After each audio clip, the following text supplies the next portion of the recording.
So The Last of Us Episode 5 is now out, and in this video we're going to be recapping the plot, breaking down the Easter eggs, and also talking about the game's similarities and differences. Endure and survive. Endure and survive. Excuse me?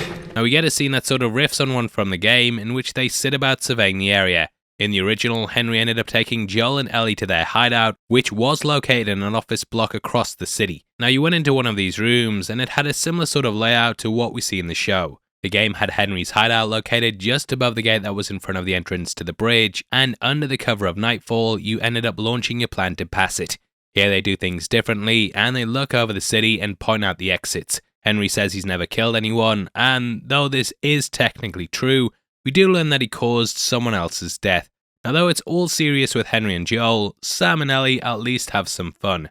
We catch her reading the pun book to him, and get some similar moments in the show and game. Wow. All Alright, ready? Ow! A blueberry hurt you? It's been a while since that boy even cracked a smile. Haven't heard that in a long time. In the game, Henry and Sam were actually making their way to the Fireflies, and Joel said, Oh, it just seems like there's a lot of people putting their stock on the Fireflies these days. Yeah, maybe there's a reason for that. So you don't know where they are, and you're just gonna drag him across the country to find them? This was ironic as well, because he was of course making his way across the country without really knowing where they were either. Now they head into another building, and this resembles the one that you first move into when you storm the gate. However, here they head underground, which is when they discover what was really going on. We get this line, Dad's kind of a pessimist. It's not my dad. which is a nod to, This is just you and your daughter. We're not related. We're more like, I promised someone I'd look after her. Yeah, I can appreciate that.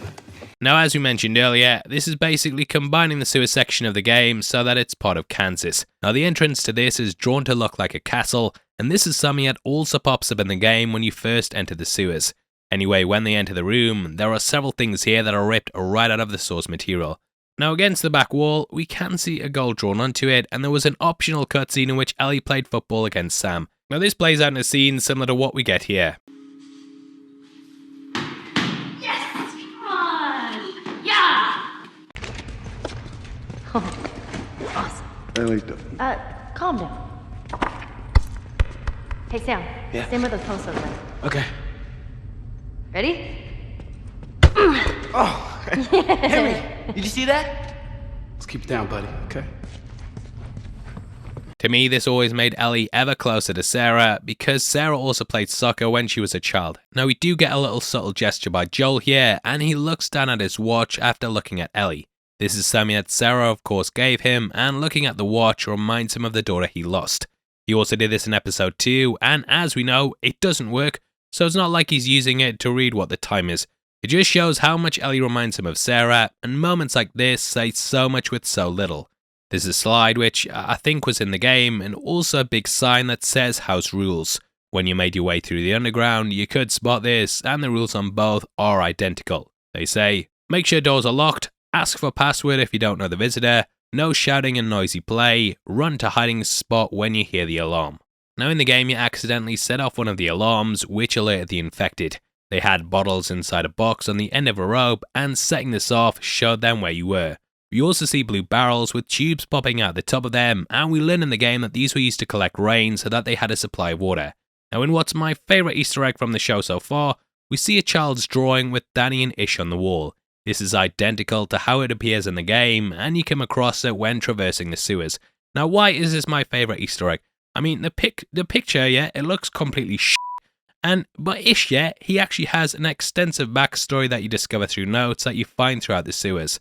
Ish is a great subplot in the game, and he's based on the character Isherwood Williams from the 1949 book Earth Abides, in that there was also a pandemic, and the character ended up establishing a community of survivors like what we see here. Now on top of this, we also see that Sam has a Savage Starlight comic. These were collectibles in the game, and they told the story of Dr. Daniela Starr who could travel faster than light.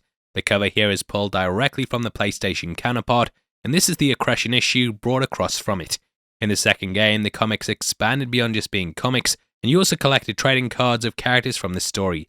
This included Dr. Uckman, who was based on Neil Druckmann, aka the game and series creator, Ellie also says this catchphrase, To the edge of the universe.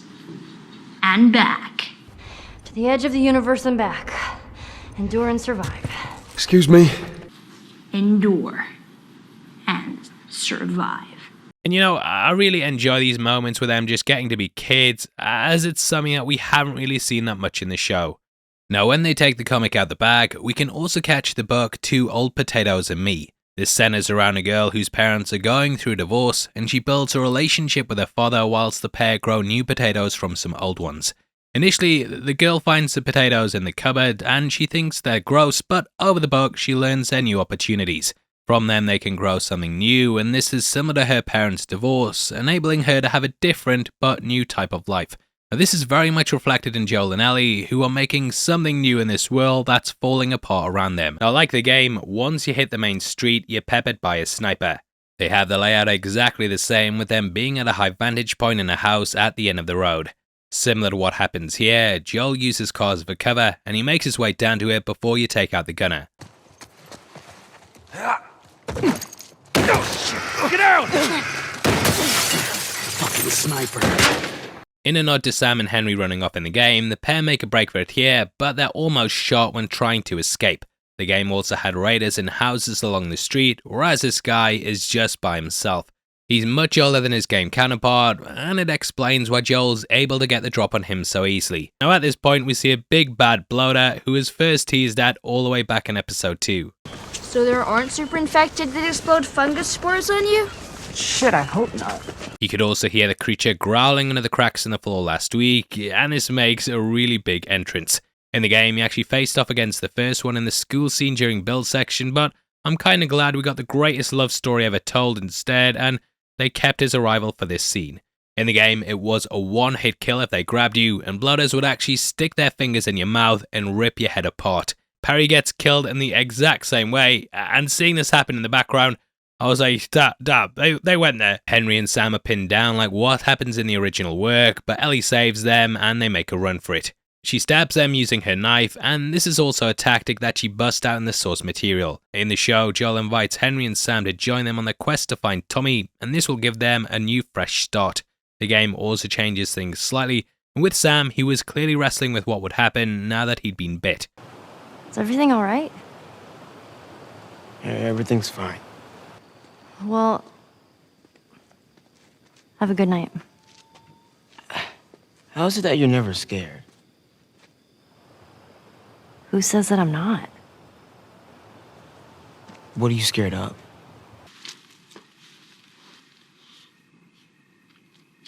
Scorpions are pretty creepy. Scorpions. Being by myself.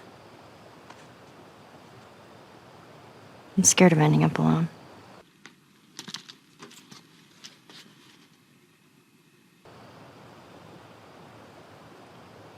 What about you?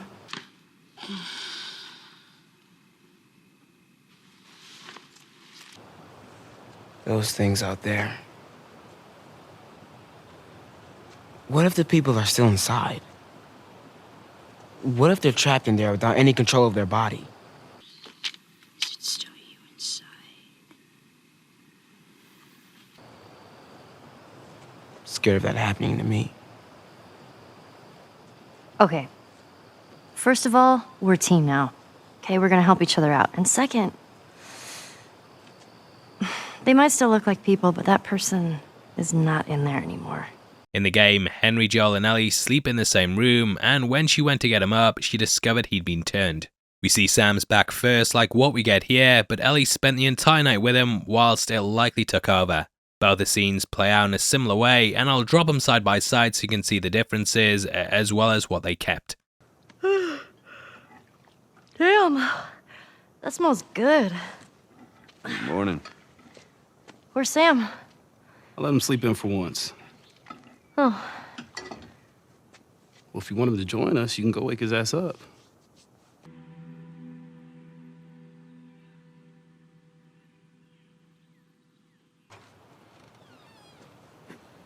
Sam?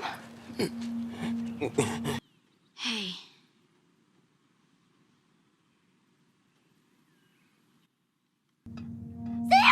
The hell? Shit, he's turning!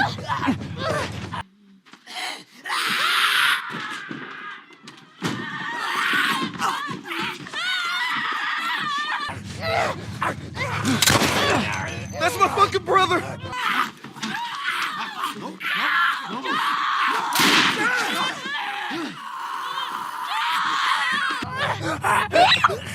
Screw it!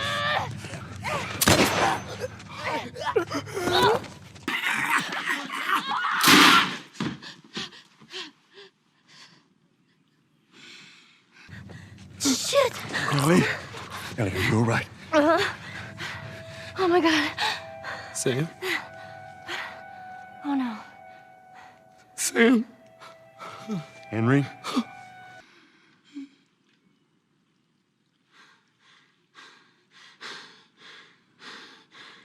Ellie, stay there.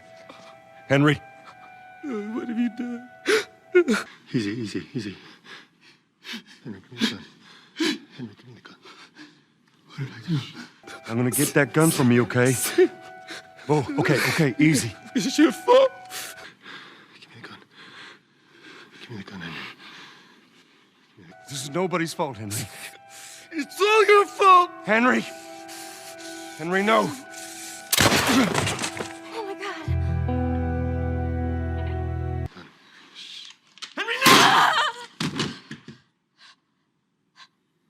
Now they both end in Sam and Henry's death, and that closes out another entry with some big characters passing away.